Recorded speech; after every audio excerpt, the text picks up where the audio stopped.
नमस्कार, स्वागत है आप सभी का। आपके साथ मैं हूं अपर्णा मौजम। देहरादून में रायपुर के पास सौंग नदी में फंसी गायों को रेस्क्यू कर लिया गया है। सभी गाय सोमवार सुबह से ही यहां फंसी थी। गायों के रेस्क्यू के लिए फॉरेस्ट डिपार्टमेंट और एसडीआरएफ की टीमें लगी हुई थी। वहीं तेज बहाव के कारण टीम के रेस्क्यू करने में खासी परेशानी का भी सामना करना पड़ा। इस वक्त की बड़ी खबर आपको बता रहे हैं। सोमवार से यहां पर एक गाय फंसी हुई थी जिन्हें रेस्क्यू कर लिया गया। तेज बहाव के चलते काफी दिक्कतें भी पेश आई थी, लेकिन आखिरकार यहां कामयाबी मिली है।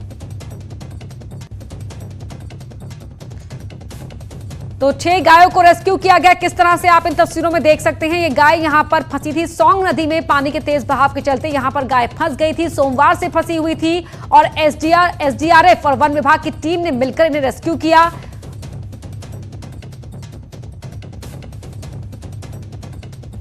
तो तस्वीरें आपकी टीवी स्क्रीन पर हैं। यहां पर पानी के तेज बहाव को भी देख सकते हैं। गाय जो फंसी हुई हैं उन्हें भी आप देख सकते हैं तस्वीरों में। सौंग नदी में पानी के तेज बहाव के चलते गाय फंसी हुई थी और वन महकमे और एसडीआरएफ की टीम ने मिलकर इन्हें रेस्क्यू किया गया और आखिरकार रेस्क्यू ऑपरेशन में कामयाबी मिली है।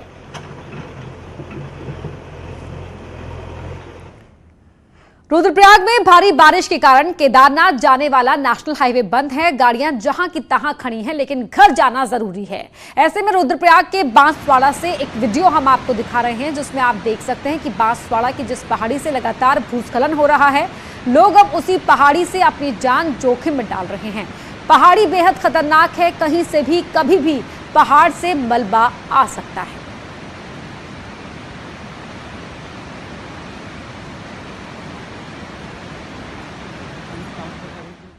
तो भारी बारिश की वजह से सड़कें और पुल सब कुछ जमींदोज हो गया है, जिसकी वजह से बीमार लोगों को अस्पताल पहुंचाने के लिए लोग अपनी जिंदगी तक को दांव पर लगा रहे हैं। ये वीडियो है बंगापानी तहसील के गोरीपार इलाके का। देखिए कैसे एक बीमार महिला को ग्रामीण डंडों की मदद से अस्पताल पहुंचाने की कोशिश कर रहे हैं। तेज बहाव वाले नाले को पार कर ग्रामीण महिला को अस्पताल पहुंचाया जा रहा है। आप इन तस्वीरों में देख सकते हैं। तस्वीरें आपकी टीवी स्क्रीन पर एक्सक्लूसिव तस्वीरें हैं।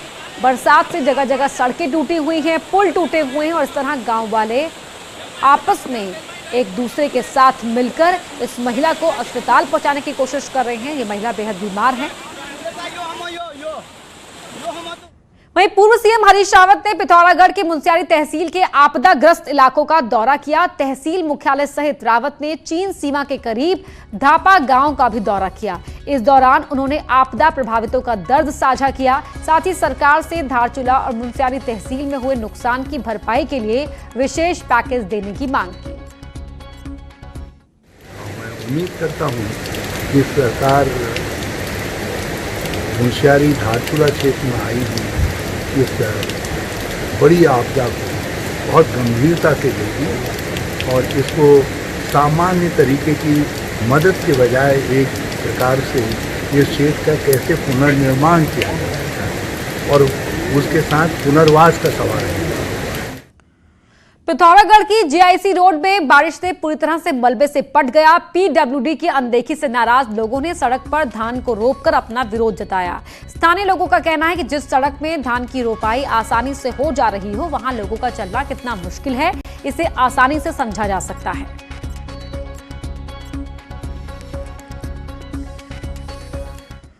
और इस बीच खबर आपको बता दें उत्तर प्रदेश के बरेली से, जहां बरेली में जिला पंचायत परिसर में गोली चलने का लाइव वीडियो सामने आया है। यहां अपर निदेशक कार्यालय में लेखाकार महावीर सिंह से गोली चल गई, जो क्लर्क निहारिका को जा लगी। महिला क्लर्क को निजी अस्पताल में भर्ती कराया गया है। तस्वीरें आपकी टीवी स्क्रीन पर हैं। हरीश हमारे सहयोगी फोन लाइन पर जुड़ चुके हैं। हरीश, जहां पर ये तस्वीरें साफ हो गई कि किस तरह से लेखाकार के हाथों गोली चली और जो सीधा क्लर्क को जा लगी। जी बिल्कुल अपर्णा, देखिए पूरा मामला शहर कोतवाली थाना क्षेत्र के जिला पंचायत परिसर के एडी विभाग जो पेंशन विभाग है उसमें ये पूरा मामला है।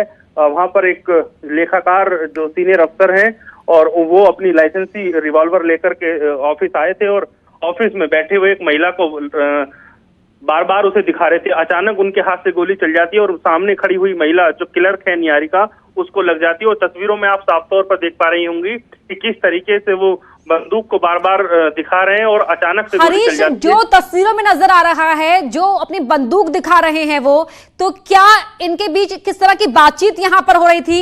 बंदूक दिखाकर अपना रौब दिखा रहे थे, ये एक्सीडेंट है या क्या है? इसके बारे में क्या कह रही है पुलिस? देखिए, पुलिस 24 घंटे बीत जाने के बाद भी पुलिस ने अभी तक इस पूरे मामले में कोई एफआईआर दर्ज नहीं की है और न ही शस्त्र लाइसेंस निरस्त करने के लिए जिला प्रशासन को कोई रिपोर्ट भेजी है। तो निश्चित तौर पर जो थाना पुलिस का रवैया है वो बेहद निष्क्रिय है और पुलिस ने प्राइमरी तौर पर जो हमारी बातचीत हुई पुलिस की, तो साफ तौर पर यही कहना है कि अभी तक कोई रिटन में एप्लीकेशन नहीं आई है और दोनों पक्षों में कोई भी कार्रवाई नहीं चाहता, इसलिए अभी तक कोई कार्रवाई नहीं की गई है। एक पक्ष ये भी है और दूसरा ये भी है कि जिस तरीके से जो लेखाकार हैं वो जो अपनी लाइसेंसी रिवॉल्वर लेकर। बहुत शुक्रिया हरीश आपका इस पूरी जानकारी के लिए। तो तस्वीरें सामने आने के बाद हड़कंप मच गया, लेकिन पुलिस पर भी सही तरीके से कार्रवाई न करने के आरोप लग रहे हैं। और वापस अब रुक करते हैं उत्तराखंड की खबरों का। देहरादून से बड़ी खबर आपको बता दें, यहां सचिवालय में पेंडिंग फाइल के मामले पर सीएम त्रिवेंद्र सिंह रावत मीटिंग ले रहे हैं। मीटिंग में सचिव स्तर के सभी अधिकारी मौजूद हैं। तो पेंडिंग फाइलों का यह मामला, जिसमें सीएम त्रिवेंद्र सिंह रावत जो तमाम फाइलें जो लंबित हैं, जो लटकी हुई है लंबे समय से, उन पर मंथन कर रहे हैं। मीटिंग में सचिव स्तर के सभी जो अधिकारी हैं मौजूद हैं। सचिवालय में पेंडिंग फाइल का मामला हो या निगमों के रिटायर एमडी के रडार पर होने का, 2022 के नजदीक आते आते बीजेपी पारदर्शिता को अपनी सबसे बड़ी कामयाबी बताने में जुटी हुई है। बीजेपी के मुख्य प्रवक्ता मुन्ना सिंह चौहान का कहना है कि चुनाव में जनता दोनों ही सरकारों के कामकाज की तुलना करेगी। तो वहीं कांग्रेस का कहना है कि सरकार को साल 2000 से लेकर अब तक के घोटालों की जांच कराए। रावत की सरकार ने उत्तराखंड को पॉलिसी ड्रिवन स्टेट बनाया, जो कि करप्शन को कर्टेल करने का एक सबसे प्रभावी तरीका माना जाता है। Policy intervention. रहा सवाल यह कि पूर्व सरकार का, त्रिवेंद्र सिंह रावत के सरकार की एक और खासियत है, आपने देखा होगा कि कोई पॉलिटिकल वेंडेटा नहीं, विंडिक्टिव होकर के कोई काम नहीं। आज जिस तरह से उन्होंने अधिकारियों की नियुक्ति की है, मैंने तो जब हमारे ऊपर आरोप लगे, मैं और हरीश रावत जी तत्कालीन जो राज्यपाल थे पॉल साहब, उनके पास गए कि हम आपसे ये निवेदन कर रहे हैं, लिखित में दिया है मैंने। वहीं सरकार के प्रवक्ता मदन कौशिक ने कांग्रेस के नेता किशोर उपाध्याय को जवाब दिया है। मदन कौशिक ने कहा कि 3.5 साल में कुछ ऐसा हुआ ही नहीं कि जांच करनी पड़े। कांग्रेस बहुत परेशान है। परेशानी का कारण उनका स्वाभाविक है, कभी वो जाके गैरसैंण की यात्रा, कभी पेट्रोल पंप के बाहर की यात्रा, कभी गाड़ी की यात्रा, कभी की यात्रा, वो इस प्रकार करके। लेकिन जनता जानती है कि कांग्रेस ने पिछले 5 साल में क्या क्या किया है। हरिद्वार नगर निगम से 2016 तक रिटायर हो चुके कर्मचारियों की बकाया पेंशन का चेक सीएम त्रिवेंद्र सिंह रावत ने सौंपा। 10 करोड़ 9 लाख रुपए की रकम से 31 मार्च 2016 तक रिटायर हुए कर्मचारियों की बची हुई सैलरी और पेंशन की पेमेंट की जाएगी। शहरी विकास मंत्री मदन कौशिक का कहना है कि राज्य के अलग अलग निकायों में सैलरी और पेंशन का 120 करोड़ बकाया था, जिसमें अब तक करीब 95 करोड़ की पेमेंट हो चुकी है। पहले 120 करोड़ के लगभग थे, अब मुझे लगता है 25-30 करोड़ बचे हुए हैं, वो भी दे देंगे। सभी निकाल, कोई किसी का बैलेंस नहीं रहेगा। पर्यटक स्थल कैंपटी फॉल जाने वाले और मसूरी के जाम से परेशान रहने वाले टूरिस्ट दोनों के लिए एक अच्छी खबर है। मसूरी में 4 साल के भीतर 3.25 किलोमीटर लंबी मोटर टनल अस्तित्व में आ जाएगी। इसमें कैंपटी फॉल की दूरी मसूरी से 10 किलोमीटर कम हो जाएगी। करीब 450 करोड़ की लागत से बनने वाली Mussoorie bypass motor tunnel Mussoorie शहर से पहले ही देहरादून मसूरी रोड से शुरू होकर कैंपटी फॉल के पास खुलेगी। टनल के बनने से मसूरी में लगने वाले जाम से निजात मिल जाएगी। जो लोग मसूरी नहीं आना जाना चाहते वो सीधे बाईपास इस टनल का रास्ता चुन सकते हैं। लोक निर्माण विभाग ने इसकी डीपीआर बनाने के लिए टेंडर इनवाइट कर लिए हैं। माना जा रहा है कि अगले साल अप्रैल तक इसकी डीपीआर फाइनल हो जाएगी और फिर 3 साल के अंदर ये टनल बनकर तैयार हो जाएगी। टनल से एक तो फायदा होगा, जो लाइब्रेरी चौक पे जो जाम लगता है उससे पूरा वो खत्म हो जाएगा, वो बाईपास हो जाएगा। जिनको मसूरी के में अंदर बिना घुसे सीधे निकलना है आगे, तो वो इस टनल से जा सकते हैं। या अगर मान लीजिए वहाँ भी जाना तो केम्प्टी फॉल तक आप जाइए, उधर लौट के फिर वापस आ जाइए। तो मसूरी का कंजेशन, ट्रैफिक कंजेशन काफ़ी हद तक इससे कम हो जाएगा। पंतनगर यूनिवर्सिटी के वैज्ञानिकों ने लैपटॉप, कंप्यूटर, मोबाइल, प्रिंटर जैसे ई वेस्ट को पृथ्वी से खत्म करने की तकनीक खोज ली है। खास बात यह है कि भारत सरकार ने भी यूनिवर्सिटी के वैज्ञानिकों की इस तकनीक का लोहा मान लिया है और यही वजह है कि इस तकनीक का पेटेंट रिसर्च करने वाले वैज्ञानिकों के नाम हो चुका है। वैज्ञानिकों ने मिट्टी में मौजूद 6 बैक्टीरिया का ऐसा समूह तैयार किया है जो इस ई वेस्ट को खत्म कर देंगे। बैक्टीरियाओं को खोजा है कि जिनके कंसोर्शिया या समूह की उपस्थिति में ई वेस्ट का बहुत अच्छी तरह से 1 से 2 दिनों के बीच में बायोडिग्रेडेशन शुरू हो जाता है और इसका बहुत अच्छा बायोडिग्रेडेशन होता है। इससे सबसे बड़ी बात क्या है कि जो प्रति वर्ष 50 लाख टन से भी अधिक ई वेस्ट पूरे विश्व में पैदा होता है, इस विधि के द्वारा वो ई वेस्ट जो है उसका निस्तारण का रास्ता बहुत आसान हो गया है। देहरादून से बड़ी खबर आपको बता दें, जहां उच्च शिक्षा विभाग से जुड़ी हुई खबर की बात करें। नरेंद्र सिंह भंडारी बने सोबन सिंह जीना विश्वविद्यालय के कुलपति। प्रमुख सचिव आनंद वर्धन ने आदेश जारी किया है 3 साल या 65 साल की उम्र पूरी होने तक के लिए कुलपति की नियुक्ति।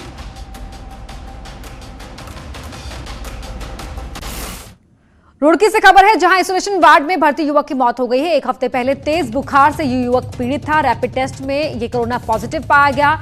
कलियर थाना प्रभारी ने इसकी जानकारी दी है।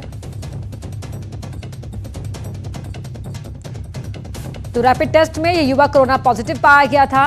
कोरोना मरीज की मौत हो गई है। कलियर थाना प्रभारी ने इस बात की जानकारी दी है। राज्य में बढ़ते कोरोना संक्रमण मामलों को देखते हुए महाराणा प्रताप स्टेडियम में तैयार हुआ कोविड केयर सेंटर मंगलवार से शुरू हो गया है। सेंटर में एसिम्प्टोमेटिक कोरोना पेशेंट को रखा जाएगा। करीब 750 बेड तैयार किए गए हैं, जिसमें मरीज के लिए हर प्रकार की सुविधाओं का ध्यान दिया गया है।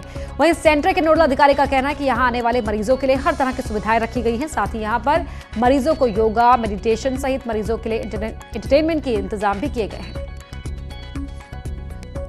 सभी दवाइयाँ, सभी चीज़ उपलब्ध हैं। इसके अतिरिक्त यहाँ पर 24 घंटे एक एम्बुलेंस रहेगी, जिससे कि अगर मरीज को कोई भी दिक्कत होती है तो उसे हम हायर सेंटर के लिए डेडिकेटेड कोविड केयर सेंटर में भेज सकते हैं।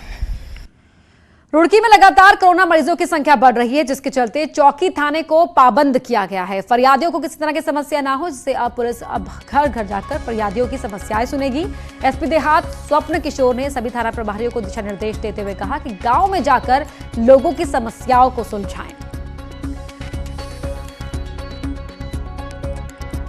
ये स्वयं थाने चौकियों में जाने के बजाय जो भी हमारे नंबर्स हैं, जो टोल फ्री नंबर्स हैं, हमारे CUG नंबर्स हैं, उन पर अपनी समस्या बताएं। जो भी समस्या निस्तारित होने योग्य होगी उसे हर संभव प्रयास करके निस्तारित कराया जाए।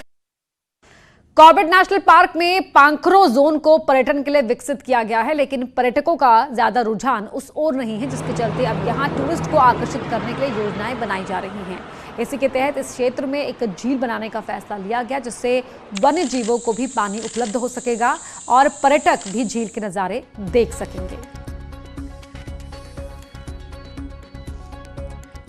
पाखरो एक इको टूरिज्म जोन है कॉर्बेट टाइगर रिजर्व का। वहाँ पर कुछ हैबिटेट मैनेजमेंट और वाटर होल स्ट्रक्चर बनाने के लिए लास्ट फाउंडेशन की जो मीटिंग हुई थी, उसमें माननीय वन मंत्री जी द्वारा निर्देश दिए गए हैं।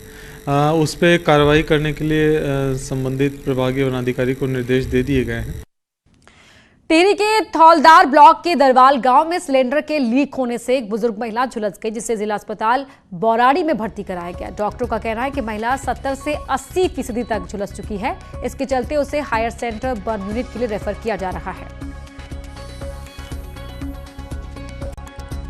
सिलेंडर है, उससे सिलेंडर से गैस लीक हुई है, उससे ये बर्न है और इनकी उम्र 75 साल है और थोड़ा बर्न भी बहुत ज़्यादा है, 70 to 80% बर्न है।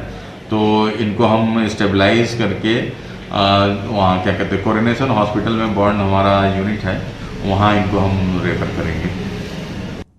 काशीपुर पुलिस ने बीते रोज दिन दहाड़े युवक की हत्या करने के मामले में पीड़ित के भाई की शिकायत पर 7 लोगों के खिलाफ नामजद मुकदमा दर्ज किया है, जिसमें पुलिस ने 4 लोगों को गिरफ्तार किया है। कुंडेश्वरी चौकी क्षेत्र के ग्राम गुलजारपुर के रहने वाले गौरव कुमार के प्रेम प्रसंग के चलते लड़की के परिवार वालों ने गोली मारकर हत्या कर दी थी, जिसके बाद गांव में तनाव था। लड़के ने गोली चलाई थी उसको हॉस्पिटल ले जा रहे थे तो रास्ते में उसकी डेथ हो गई। अभी उसका पोस्टमार्टम करवाया जा रहा है और बाकी दलजीत सिंह स्वयं चौकी कुंडेश्वरी पर आ गया था और साथ में अपना तमंचा भी लेकर के, तो अभी इसमें मुकदमा पंजीकृत करवा करके इसकी इन्वेस्टिगेशन की जा रही है। रुड़की के झबरेड़ा इलाके में नाबालिग लड़की ने अपने सौतेले पिता पर दुष्कर्म का आरोप लगाया है। युवती के परिवार वालों का कहना है कि लॉकडाउन के दौरान युवती की मां अपने मायके में फंस गई थी। इस दौरान उसका सौतेला पिता उसके साथ दुष्कर्म करता रहा। पीड़ित की मां की शिकायत पर पुलिस ने आरोपी पिता के खिलाफ केस दर्ज कर लिया है। टिहरी में प्रवासियों को स्वरोजगार से जोड़ने के लिए उद्यान विभाग द्वारा आजीविका समूह के जरिए नकदी फसलों का उत्पादन कराया जा रहा है और उन्हें हाट बाजार उपलब्ध कराए जा रहे हैं। दिल्ली से लौटे चोपड़ियाल गांव के 4 युवक द्वारा नई टिहरी में हाट बाजार में सब्जियों की बिक्री की शुरुआत की गई, जिसका शुभारंभ विधायक धन सिंह नेगी ने किया। प्रवासी बंधु जो हमारे उत्तराखंड में वापस आए हैं और उनको रोजगार की जिनको दिक्कत है, हम रोजगार सृजन के लिए उनको मार्केट उपलब्ध करने का काम कर रहे हैं। इसी के तहत चोपड़ियाल गांव का जो समूह है उद्यान विभाग के माध्यम से इनको सप्ताह में अलग अलग जगहों पर मार्केट करने का जो है कैनोपी के माध्यम से हम जो है जगह जगह उनको स्टॉल देने का काम कर रहे हैं। आज इस क्रम में हमने यहाँ नई टिहरी में भी किया, आज मैंने इसका शुभारम्भ किया है। सर लॉकडाउन के कारण पिछले 2-3 महीने से हम ऐसे ही बैठे हुए थे घर पे, कोई रोजगार का साधन नहीं था। अब सर से बात हुई, फिर इन्होंने उद्यान विभाग के द्वारा यहाँ पे हमें ये काम दिया है। सही है सर, अपना रोजगार मिल रहा है हमें यहाँ पे। पौड़ी में निर्माणाधीन 4 मंजिला बस अड्डा बीते 14 सालों में पूरा नहीं बन सका है। हालात यह है कि बस अड्डे के बने ग्राउंड फ्लोर और फर्स्ट फ्लोर की स्थिति निर्माण के बाद ही खराब हो गई है। बस अड्डे में काम की गुणवत्ता की खराब स्थिति से दुर्घटना की आशंका बनी हुई है। ऐसे में अड्डे में 200 गाड़ियों की पार्किंग समेत शॉपिंग कॉम्प्लेक्स के होने वाले निर्माण की स्थिति और भी खराब हो सकती है। अड्डे की यह दशा है कि बस अड्डा बैठ रहा है, ऊपर जो लिंडा पड़ गया वो चू रहा है, सरिया अपनी जगह से बाहर निकली हुई हैं और जान माल का कोई बहुत बड़ा खतरा कभी हो सकता है। प्रशासन इस ओर से बिल्कुल नगण्य बना हुआ है। देंगे उन्हें, उसका 75% काम पूरा होगा, दूसरी किस्त देंगे, दूसरी किस्त का 75% पूरा होगा, तीसरी किस्त देंगे और 1.5 साल के अंदर ये बस अड्डा जो कि बहुत एक चर्चा का विषय बना हुआ है, नगर पालिका इसे अपनी मदद से और सरकार की मदद से शीघ्र पूरा करा ले जाए। देहरादून के बालावाला में 14 फीट लंबा अजगर दिखने से ग्रामीणों में हड़कंप मच गया। सूचना पर पहुंची वन विभाग की टीम ने अजगर का रेस्क्यू किया। रेस्क्यू के बाद वन विभाग ने अजगर को जंगल में छोड़ दिया। और यहां रुक रहे हैं छोटे से ब्रेक के लिए।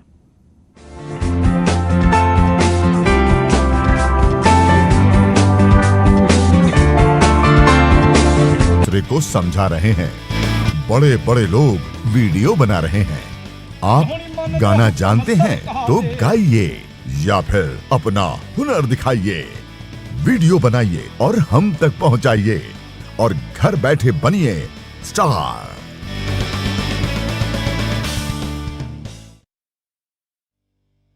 न्यूज़ 18 इंडिया आपका पसंदीदा नेशनल न्यूज चैनल उपलब्ध है टाटा स्काई के चैनल नंबर 519 और एयरटेल के चैनल नंबर 318 पर। कोरोना की हर खबर देखते रहिए न्यूज़ 18 इंडिया पर। अब तो घर में बैठना आसान नहीं है, पर सच ये भी है कि जान है तो ही जहान है। आप खामोशी से करते रहिए कोरोना पर वार। महाबहस में होगी सवालों की बौछार एविडेंस बेस्ड के आदेश पर, जिनको कोई मतलब नहीं। आप धोते रहिए अपने हाथ, एक भी सामने नहीं आया इसके खिलाफ जाकर खड़े हो रहे। मैं लड़ता रहूंगा सिस्टम के साथ। पुलिस जो काम कर रही है वो किसके आदेश पर? वो हमला कर रहे डॉक्टर पर। हम कमजोर नहीं पड़ेंगे, हम साथ साथ लड़ेंगे। महाबहस सोमवार से शुक्रवार रात 7:56 पर। हर गांव देखेगा, हर शहर देखेगा खबरों का शतक। कोरोना से प्रदेश की लड़ाई की ताजा जानकारी रोज सुबह शाम। कोरोना 100 सिर्फ न्यूज़ 18 उत्तर प्रदेश उत्तराखंड पर। घरों से शहरों तक की हर पल की हर खबर न्यूज़ 18 के रिपोर्टर पहुंचाते हैं आप तक, ताकि तेजी से फैलते कोरोना की मिले आपको फास्ट अपडेट। देखिए यूपी एक्सप्रेस 100 सिर्फ न्यूज़ 18 उत्तर प्रदेश उत्तराखंड पर।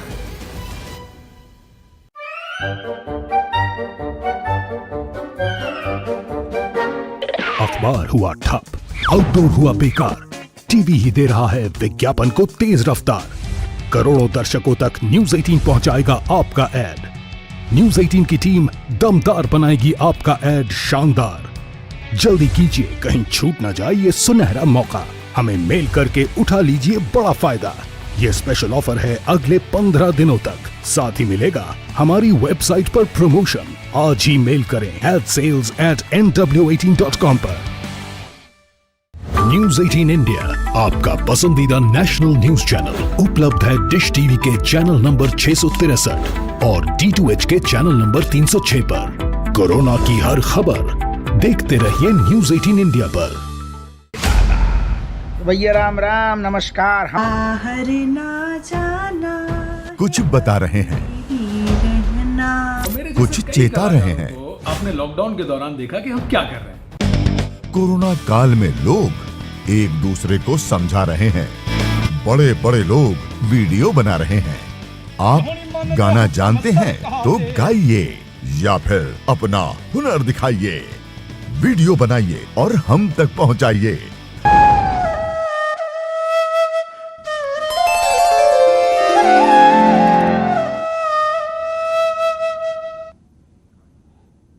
जय कन्हैया लाल की।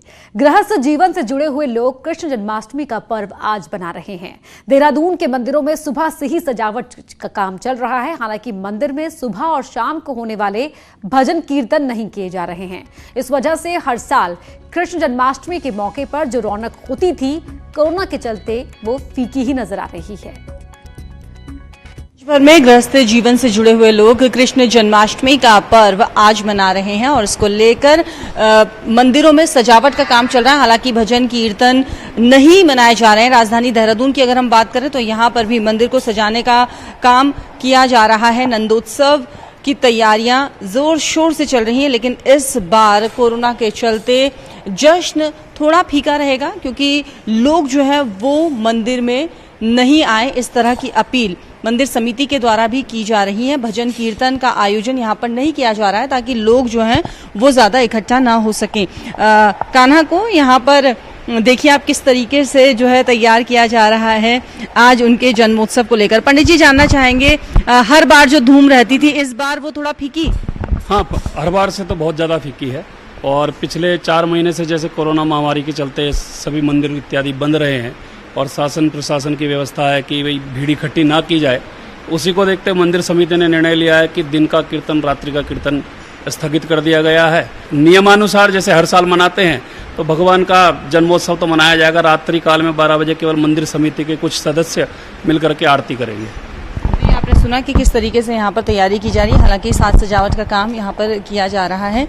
भगवान की जो मूर्तियां हैं उनको यहाँ पर सजाया जाएगा और उसके लिए व्यवस्थाएं आज ही कृष्ण जन्माष्टमी देहरादून में लोग मना रहे हैं। वैष्णव समाज से जुड़े हुए जो लोग हैं वो कल जन्माष्टमी का पर्व मनाएंगे। कैमरा पर्सन भरत शर्मा के साथ भारती सकलानी, न्यूज़ 18 देहरादून। तो भगवान कृष्ण के जन्मोत्सव की तैयारियां नैनीताल में भी सुबह से ही चल रही हैं। हालांकि कोरोना के चलते कई जगहों पर सार्वजनिक कार्यक्रम रद्द कर दिए गए हैं, लेकिन गीता आश्रम कृष्ण के जन्मोत्सव को बनाने के लिए खास तैयारियां यहां पर की जा रही हैं। आश्रम में भगवान कृष्ण का डोला सजाया गया है तो उनके बाल रूपों को यहाँ दर्शाया गया है।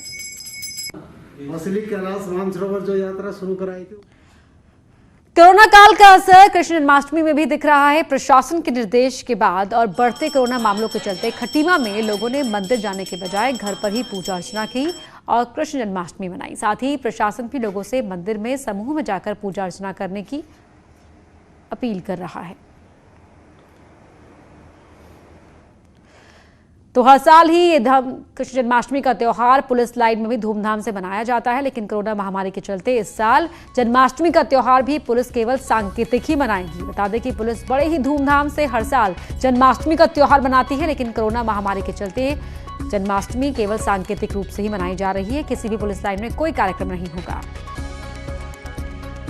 वहीं हल्द्वानी की बात करें तो वहां भी जन्माष्टमी को स्पेशल बनाने के लिए वन अनुसंधान केंद्र ने विशेष कृष्ण वाटिका तैयार की है। ये ऐसी वाटिका है जिसमें भगवान कृष्ण के प्रिय पौधों को लगाया गया है। खास बात यह है कि इन पेड़ पौधों का जिक्र कृष्ण से जुड़ी धार्मिक कथाओं में भी मिलता है। और यहां वक्त हो गया एक छोटे से ब्रेक का।